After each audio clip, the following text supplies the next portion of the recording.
Hey guys, thanks for joining us for episode 6 of Life's a Glitch. In this episode we're going to be covering some glitches in Zelda 2, The Adventure of Link.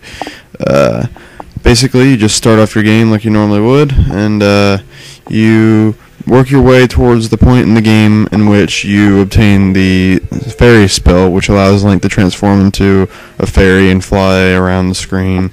And there are a bunch of uses for this spell, one of them being that on this bridge here, you can do a trick that it can be used in a lot of places, that basically you equip your jump spell, and once it's active, then you jump higher than the screen goes, and while you're above the top of the screen, you activate your fairy spell. And this causes a lot of different effects in different areas.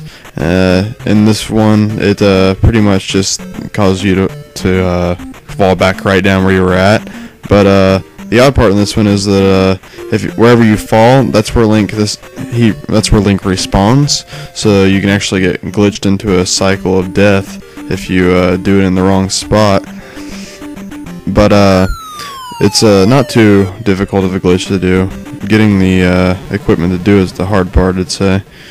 But there are a lot of different uses for it, and I'll show you a few here in a bit that are also pretty good to take note of. But this glitch is another glitch with the fairy spell that allows you to go through locked doors. You actually don't need a key once you have the fairy spell. As long as you have enough magic to perform the spell, you can just go right through the door with no problem. It allows you to get a lot of items early and things like that if you haven't gotten them already by the time you've gotten the spell, which is kind of unlikely, but you could work your way to do it if you wanted to. But careful when doing it though, make sure you have enough magic that you'll be able to perform the spell twice, because otherwise you'll lock yourself in the door, obviously. So yeah. And this is another glitch that I noticed. Whenever you use this fairy spell trick near a dark nut and a locked door, the dark nut can actually travel through the locked door, which I've never witnessed him occurring, or that occurring at any other moment before. So I'm not sure if it's just this specific dark nut. I didn't really mess with it too much, but it was just something I noticed while I was filming this. And then this was kind of a side glitch I noticed. These enemies that constantly keep respawning, for some reason there's an error whenever they load, and they just kind of suck from the bottom of the ground straight up onto the screen, which it just looks funky.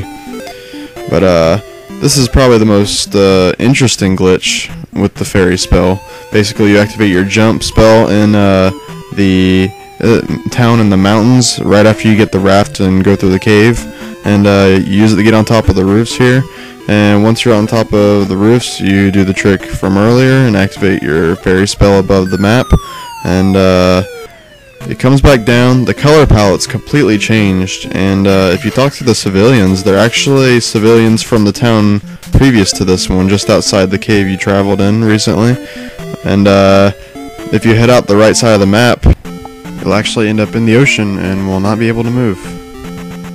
Hope you guys enjoyed it. Thanks for watching, and we'll see you guys next time.